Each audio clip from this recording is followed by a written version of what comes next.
A series in the book of Matthew. From the beginning of the year, we're going to just keep going until we are done with the book. And we're in Matthew chapter 9 today. The following miracles that we cover really conclude Jesus' authority over every problem that we face as humans. Paralysis, blindness, deafness, dumbness, even death itself. Jesus is Lord over our lives, the natural world, the supernatural world. Everywhere he goes, he's freeing people. People are coming back to life. People are just changed because this man has appeared on earth. He's freeing them from their past lives, from every problem that plagues them. And they highlight Matthew's emphasis on fulfilling Old Testament prophecy in the Bible about the Messiah. For example, in Matthew chapter 11, verse 4, the Bible reads, Jesus replied, "Go back and report to John what you hear and see. The blind receive sight, the lame walk, those who have leprosy are cleansed, the deaf hear, the dead are raised, and the good news is proclaimed to the poor." Now, this is a reference to an Old Testament passage.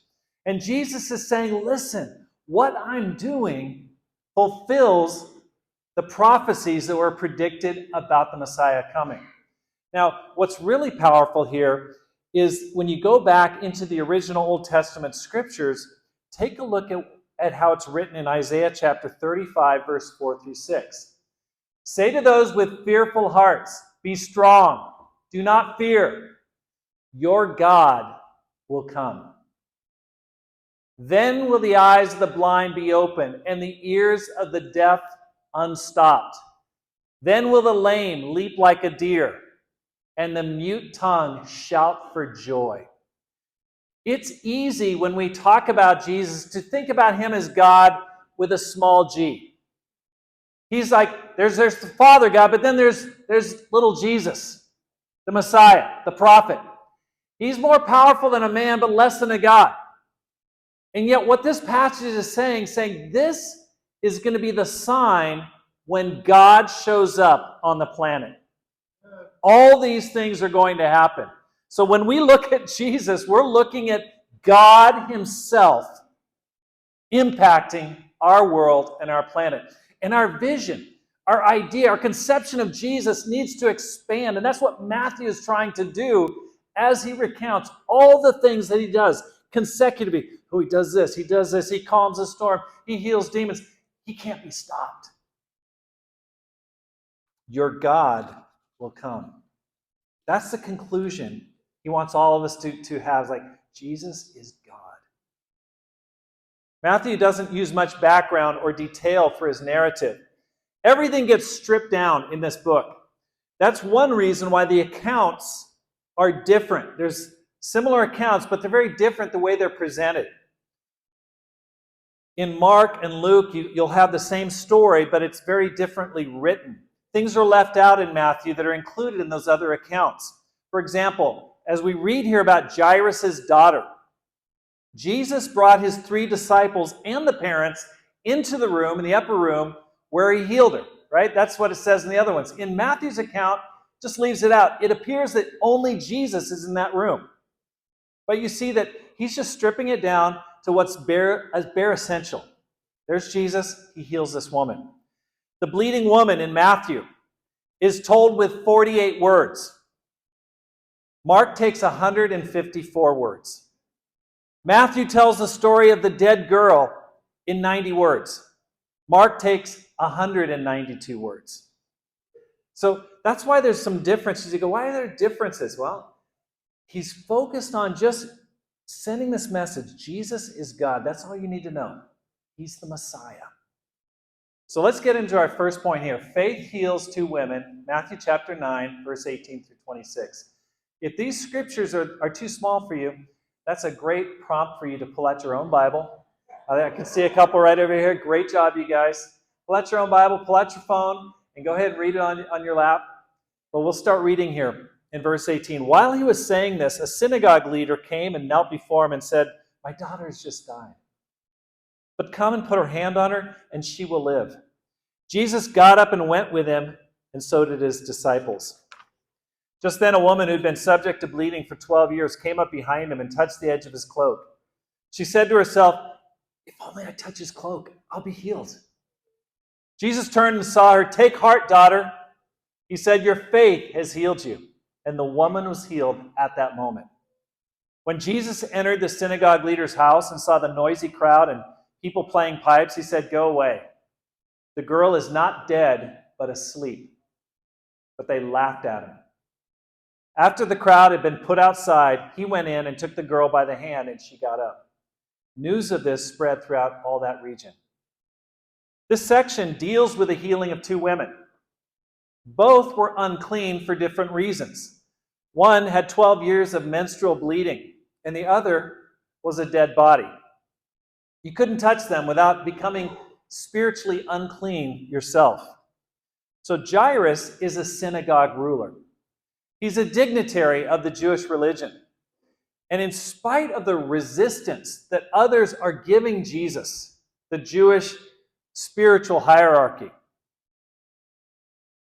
Jairus' loss, his daughter who is sickened and died, it forces him to come to Jesus. And he's like, "I don't care what everyone else is saying about Jesus. This guy's got the power to save my daughter." The rulers were very slow to believe in Jesus. Trouble and distress has a way of opening us up to Christ. When you think about your conversion, if you're a disciple today, it probably was coupled with some circumstances happening in your life that were troubling you. Trouble, transition, moving to a different place, tension in your life, all opens you up to God. It's God's opportunity. Maybe you just moved into town and you're like, "Man, I got to find a church." That tension, that upset, the trauma that comes from just having new friends or having no friends makes you reach out to God. And it's an opportunity. Maybe you've got physical health problems. That opens you up. Maybe you've had a breakup recently. That'll open you up. Maybe there's just some sin in your life that's just really messing up with your conscience. You're like, "Man, I need some help." That'll open you up. What are you facing right now? You can thank your difficulties for leading you to God. I know you don't want them in your life. No one does. But they will open the door for you to get closer to Jesus. Now, as we take a look at Jairus and his faith, the synagogue ruler, it's similar to the centurion's faith and the paralytic's faith that we read about in chapter 8, verse 8, and 9, verse 2. This guy's got a very practical confidence. He's like, "I got to get to Jesus. I got to talk to him." And he goes straight up to him and gets his attention. What's really powerful about these passages is our faith always gets the attention of Jesus. That's where I love, this is probably my favorite chapter in all the Gospels because it reveals what it is that Jesus pays attention to. You ever wanted to get God's attention? Felt like, "Hey, God, hey, well, down here." This reveals who are the people that get the attention of Jesus and what it is they were doing at that time. Now, this is a very low-key resurrection story. Now, think about the story about Lazarus. It's a big buildup. Jesus gets this message, "Hey, Lazarus is going to die. You got to save him." He waits a few days, just to let the stink build. Just let him go. He's like, "Hey, Lazarus is not dead, but he's just asleep." Finally, he goes there. Big build up. He's behind the big stone, and then finally he says, "Lazarus, come on out." Huge build up, big drama, and then he brings him back to life. This one is so low key you can almost miss it. "Hey, my daughter just died. Can you heal her?" "Oh yeah, got it." And he goes and brings her back to now. Have you ran into anyone recently in Tucson has a little service on Craigslist like, "Hey, I bring people back to life"? 520-973-5513. Resurrection services. No, you can't find it. But Jesus does it, and he does it easily. With very little fanfare. Just, "I got this. It's so easy for me." Aside from the physical weakness and the discomfort and the pain associated with her bleeding, so Jesus is going to the synagogue ruler's house. He's walking. You can imagine a small crowd. He's got his disciples with him. But in that crowd is a woman. She just sneaks in the entourage in the back. And she reaches up, grabs a piece of his cloak, and then just disappears again. It says in another passage, Jesus noticed immediately power had gone out from him. He spotted it. Even though he's being jostled by all sorts of people who want to be close to him, something happened. He's like, whoa, wait a second. Something happened back there. But aside from her physical weakness, her discomfort, her pain associated with 12 years of bleeding was a social isolation caused by her problem. This woman had a secret that kept her away from people. She couldn't go to church. She was unclean. She couldn't be around other people. She had a secret you can't really talk about in polite society. It made her timid and it made her ashamed. Kept her in a corner, kept her away from people. And so she doesn't approach Jesus directly like Jairus does. Jairus just knocks on the door, hey, Jesus, I need some help. She doesn't do that. She's not in that kind of a position. She sneaks in and tries to just touch his robe and get away. What this points out is we all come to Jesus in different ways. Some of us feel good, like, hey, I got to talk to Jesus. I got to go to church. I'm going to just talk to him. Hey, Jesus needs some help. Others of us have some secrets inside. We don't feel good about ourselves. We feel ashamed. We feel fearful. We don't know who Jesus is. And so we're sneaking in here. We feel uncomfortable being in church right now. We're like, oh, this dude doesn't point me out. Don't ask me to raise my hand. You're just hiding down in the... I'm hiding right over here. Just hope he doesn't call on me. Whatever your situation you're in today, what matters is that your faith is driving you to approach Jesus. Whether you come in from the front or you come in from back, Jesus is there. He's waiting for you. He knows exactly what you need. And we need to imitate this woman. There are many reasons that could have prevented her from going to Jesus. Shame, disgrace, fear, weakness, uncertainty.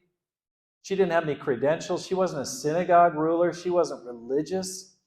But she found a way to come into contact with him in spite of the social and mental barriers that tried to block her from approaching Jesus. She got creative. She came up with a way. And common to all these stories of faith, she did what it took to get to Jesus. I want to call you today, whatever your background, you need to get to Jesus. Even though you're afraid, you've got to get in there and you got to get his attention, front or back, scared or bold. Get Jesus' attention. Because Jesus turns around and he helps her. He's on a mission at the time to help a dying or a dead girl, and yet he takes the time to help a nobody.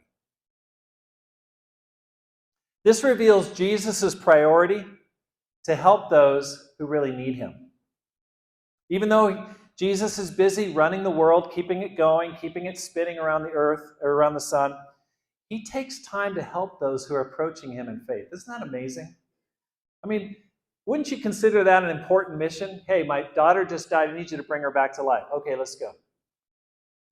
Then this woman comes up and touches him, but Jesus doesn't say, hey, I am busy.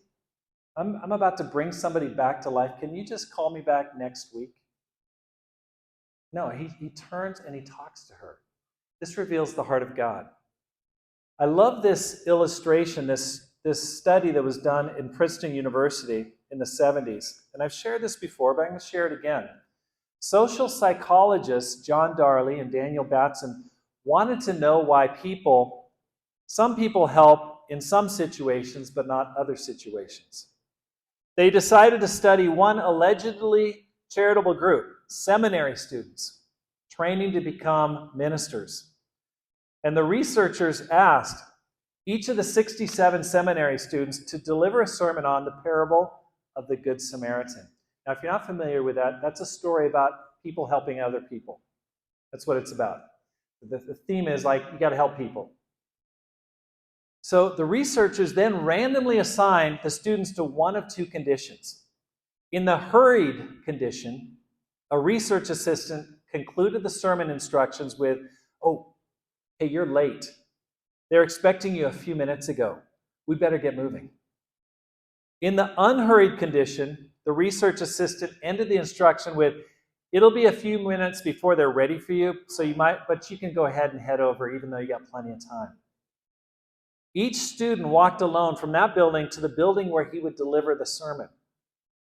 On the way, the student encountered a man, I think I got a picture here, slumped on the pavement in a doorway with his eyes closed, coughing and moaning, clearly in distress. From afar, researchers watched. Would the seminary students stop to help this stranger in need? The researchers found that only 10% of seminary students in the hurried condition stopped to help the man. In comparison, 63% of the participants in the unhurried condition stopped. In other words, being in a hurry can lead even spiritual seminary students with a good Samaritan on the mind to ignore a person in distress. I love that story because it shows how it's easy to feel like you're just too busy to help people. How many people in general feel like you lead a pretty busy life? Oh, yeah. I'm busy. I'm tired. I'm exhausted. I hear this a lot. How are you doing, bro? I'm exhausted. Yeah, I wasn't on Wednesday because I'm exhausted. I'm just dead tired. Oh, I couldn't make it. I'm fried. I'm just like so tired. It's a condition of our modern world. And yet, imagine Jesus. He's on stage, saving the world, got an intense mission, but when someone interrupts him, he doesn't say, "I'm too busy for you, lady." He stops and he deals with her gently. Gently. I want to ask you, do you take the time in your busy schedule to help other people? Or are you using the excuse, "I'm just too busy"? I don't think you're busier than Jesus. I don't think you're busier than Jesus. I think you got time to help other people. Do you take time for kind words? I love it when he says, "Your faith has made you well." That's one of his favorite sayings. Let's go back to the scripture there. Thank you. He says that in Mark 10, Luke chapter 7, Luke 17. Her faith really triggered Jesus' attention and his healing. Some versions say, "Your faith has saved you." And healing and forgiveness often go hand in hand in the ministry of Jesus. "Take heart, daughter," is what he tells her. It's the perfect word of encouragement to a person afraid and pushed to the edge of society. Jesus is the friend of lonely, miserable, and obscure people. You know, in our phraseology, maybe we wouldn't say "take heart, daughter." It's like, "Hey, I got you. I got you, sister. No problem. I got you." He's just so kind. His words are so sweet. It's like, "I got you. No problem." You know, how do you think she felt to hear this from the Messiah? Take heart, daughter. Just so much love, not only his actions, but his words. Take heart, daughter. Your faith has saved you. Perfect words of encouragement to a person who's afraid. He helps with his actions. He's kind with his words. I want to ask you about your expressions to people. Who'd you encourage this past week? Who'd you say, "Hey, I got you. And it's great to see you. You look fantastic. Hey, thank you so much for doing that for me. Hey, I love being with you. It's really awesome." Are you that type of a person? Someone's like, "I don't feel comfortable saying those things." If you're a follower of Jesus, it's time to get comfortable. Be like Jesus. Take heart, daughter. Hey, I love being with you. You're a special person. Love the new haircut. Looks good. Be an encourager. Get out of your comfort zone. Use your words. Talk to people. Let them know, not only in actions, but your words too. Start with your wife. Let her know she looks great. It was fun with my wife. This last week is the spiritual gauntlet for me. Mother's Day last week, her birthday yesterday. Every year I have to get recertified as a loving husband. How well do I qualify? Did I do okay, honey, this year? Okay, good. I passed. But it's challenging. But it's so much fun. You're getting together. Hey, honey, you look beautiful. More and more every single year. You got to say it. You got to let her know. You can't say, she knows it. I told her that back in 1990. I mean, we're married, right? You know I love you. Okay, that's not going to cut it. That is not the spirit of Jesus. Okay, in verse 24, this woman, this daughter, is dead or as good as dead. Okay, in the different accounts, she's in various stages. In this one, it says she's dead. Another one is like she's close to dying. Can you come and heal her? So it's not clear exactly when she passes, but Jesus resuscitates the girl who will then die at a later time. So she gets a postponement of death. This is the difference between Jesus' resurrection and what he was doing. He brought this girl back to life, but then she would later physically die. So she got a postponement of her time. Jesus, when he resurrected, he never died again. He's alive today. Okay, second point, the importance of faith. In verse 27, as Jesus, you guys still with me here today? Got really quiet in here. Okay, good. As Jesus went on from there, two blind men followed him, calling out, "Have mercy on us, Son of David." When he had gone indoors, the blind men came to him.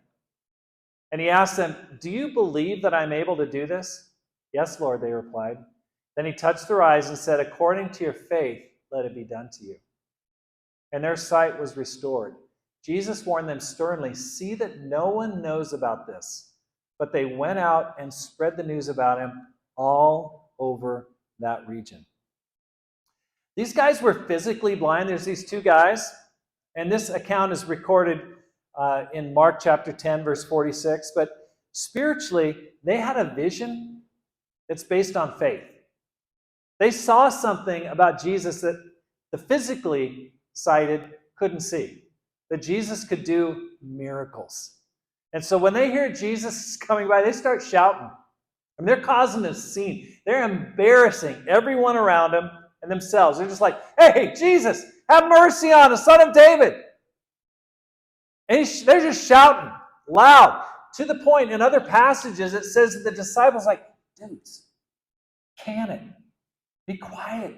You're making too much noise. This is Jesus." But they just keep shouting all the louder. "Son of David, have mercy on us."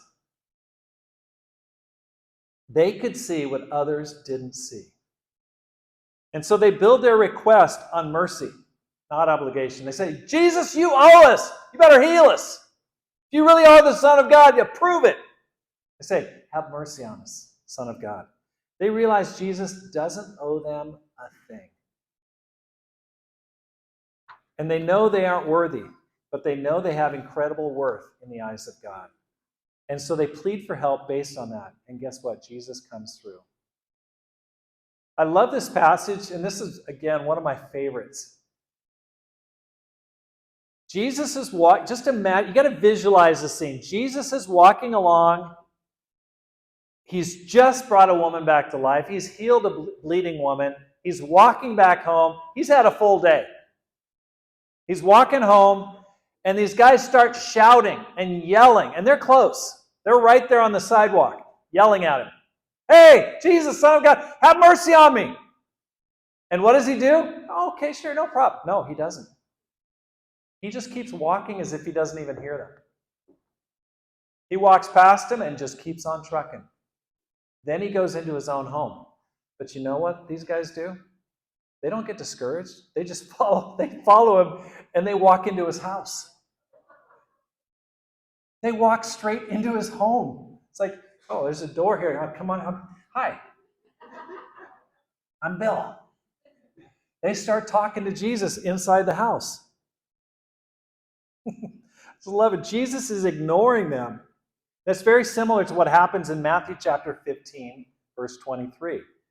Remember the woman, the woman from Tyre, who comes up to Jesus and says, "Hey, I've got my daughter. She needs to be healed." It says, Jesus did not answer a word. So his disciples came to him and urged him, send her away, for she keeps crying out after us. The disciples are like, this is really socially awkward. We got this woman who's yelling, and Jesus won't answer a word, doesn't respond one way or the other.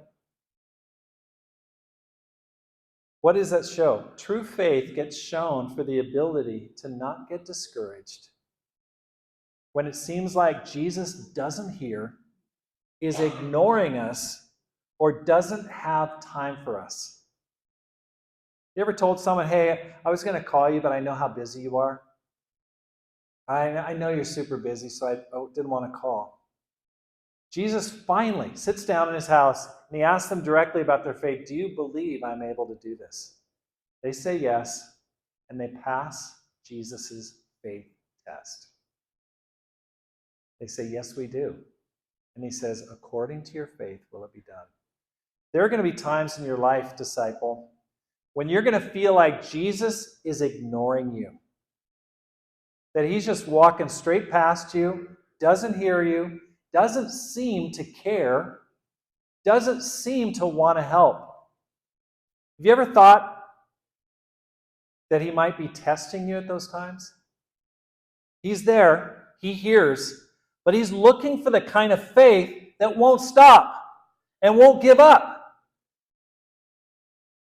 In my relationship with my wife, Pam, it took me 9 months of daily prayer before Pam Wilkinson finally flew into town. And there had been several years of prayer prior to that in asking God for the right woman. And I was dedicated. Every day I'd go out for a prayer walk around the area, around in Berkeley, where I was living. Say, God, please guide me to the right woman in my life. I just begged him. It seemed like it wasn't really working for about 9 months. It seemed like Jesus was just passing by and ignoring me. But Jesus? Oh, okay. Jesus, wait. Well, there's those times you go, is it even worth it to pray? I mean, I've been praying. But 9 months later, when she walked into that devotional, it was a little room like this, a little smaller. I saw her walk in through the back. I was getting ready for the worship. I'm like, who's that? I just locked eyes with her. We just made that like laser contact. I just straightened up a little bit. A year later, we were married. But there's those times in your relationship with God when you feel like, hey, God doesn't hear me. So often you couldn't be farther from the truth. But you got to be bold like these guys, like that bleeding woman, like Jairus. You have to go to Jesus and don't get discouraged. Jesus heals them with physical touch. It's the only way they would know it really was Jesus. So he touches them and he heals them. Jesus tells the guys sternly, don't tell anyone. They ignore it. Now, wouldn't that be hard to conceal? They were blind, now they can see. Hey, what happened to you? Can't tell you. What do you mean you can't tell me? Nope. Jesus probably knew that as his fame and his renown grew, the hatred and opposition of those who were opposed to him would also grow. He knew every time he scored a massive spiritual victory or miracle, that it only made his opposition madder and more angry and more jealous and more envious. So he says, don't tell anybody about this. I still have work to do. But it's really hard. Did they do what was wrong? Yes. But it's really hard hard not to sympathize with these guys, isn't it? If you were healed by Jesus and you became sighted, wouldn't you want to tell somebody? Like maybe your wife, like, notice anything different? Yeah, I can see now. What happened, honey? Secret. Okay, according to your faith.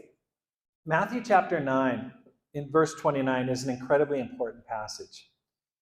And If you've ever read any books, especially from about 50, 60 years ago, there are so many books that are based around this whole interaction between these blind men and the way Jesus responds. He tells them, let's go back one slide. In verse 29, he says, do you believe I'm able to do this? And they said, yes, Lord. Then he touched their eyes and said, according to your faith will it be done to you. If you've ever read The Power of Positive Thinking, if you've ever read any books by Napoleon Hill, if you've read any business books about positive thinking, being optimistic, being faithful, if you want to sell more insurance, if you want to sell more real estate, if you want to sell any product, writers have borrowed this passage straight out of the Bible and said, listen, your sales success, how much money you're going to make, is totally dependent on your faith. Do you believe you're going to get a sale today? You got to believe it. And I think it has value, but I think it's a principle here that starts on a spiritual level. Jesus says, listen, it's all according to your faith. Let's reclaim this passage, okay? In the original, it says, listen, it's according to your faith will it be done.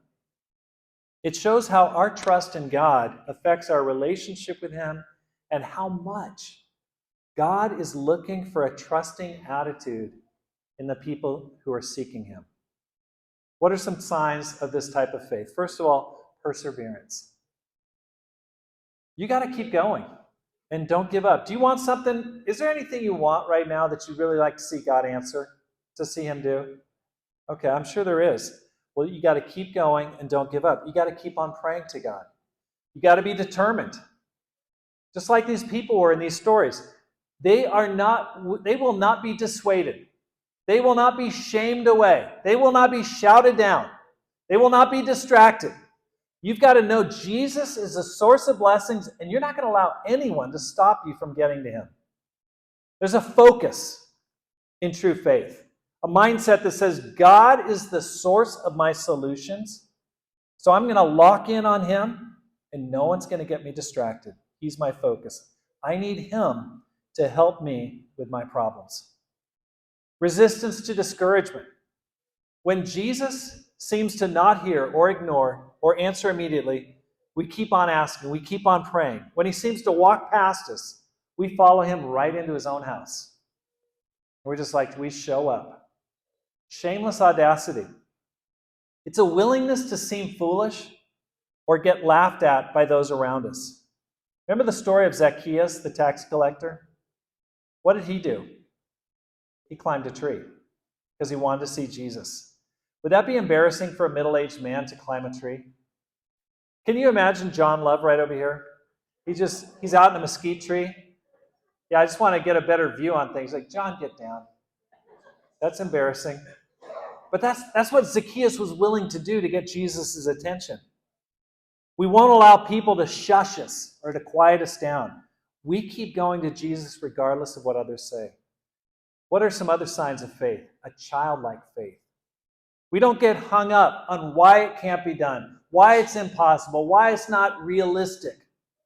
Like Abraham not being able to have kids in his old age. Remember that story? He's almost 100 years old.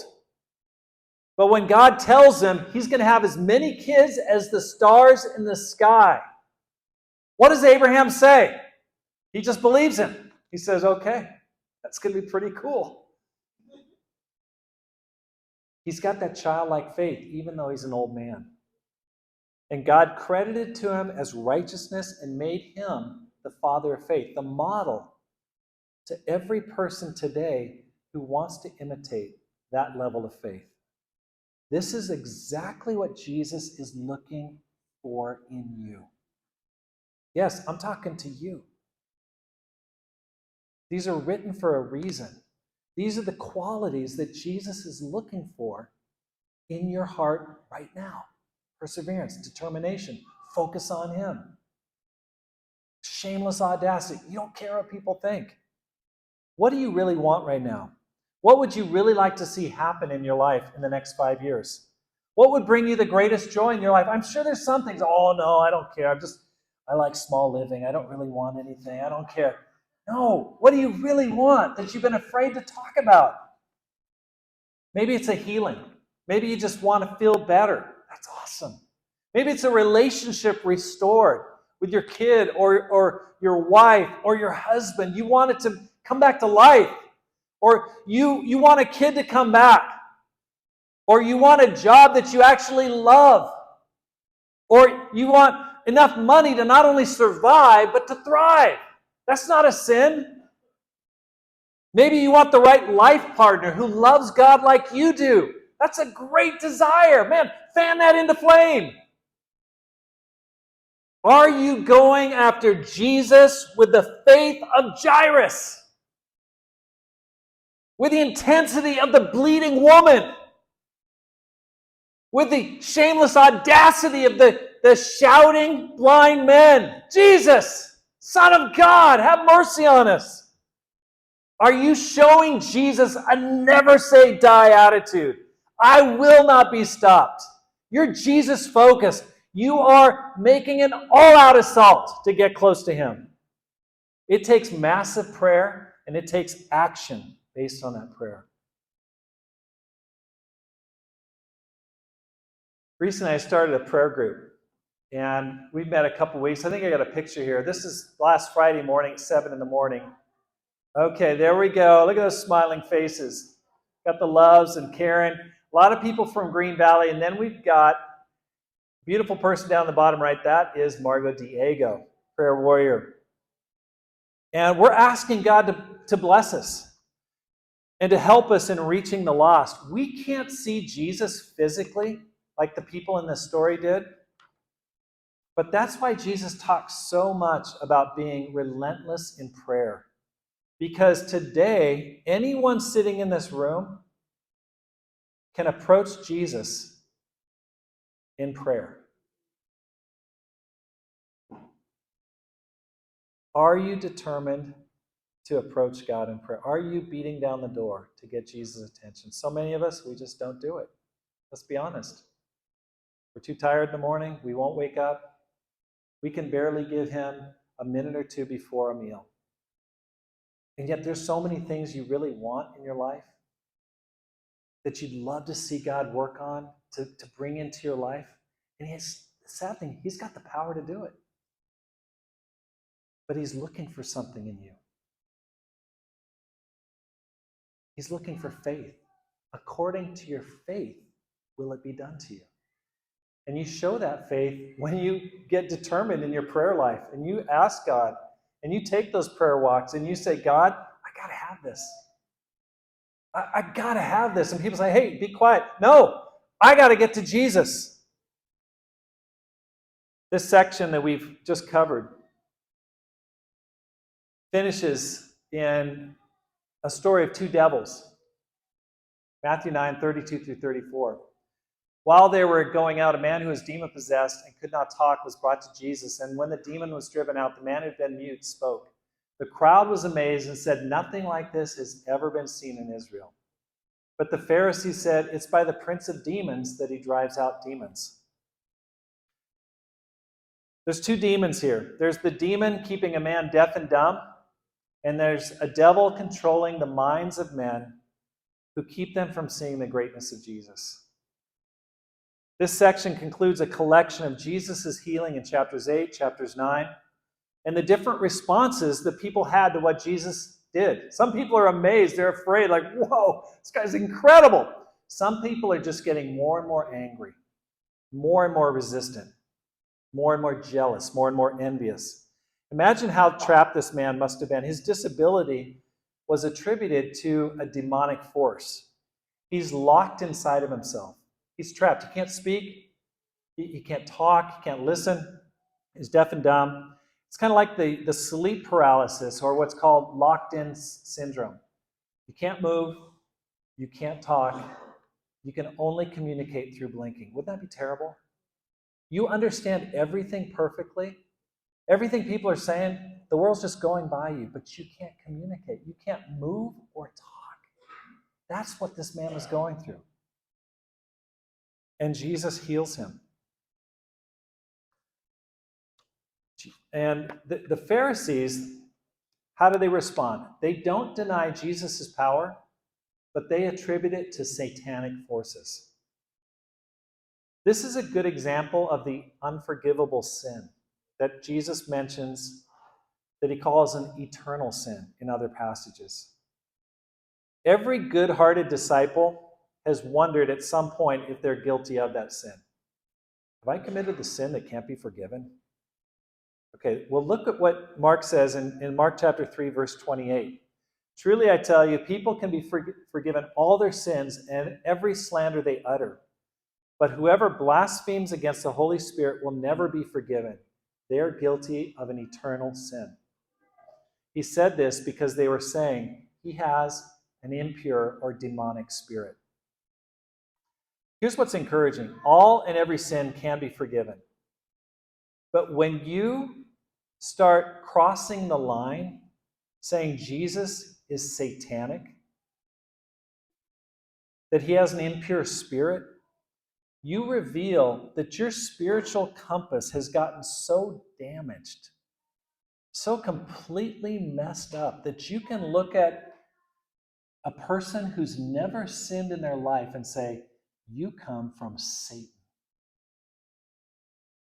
Jesus is saying, that's a sin that's pretty much impossible to come back from because you've gone so far off track. You can't recognize the greatness of Jesus even when he is healing demons and raising the dead right in front of you.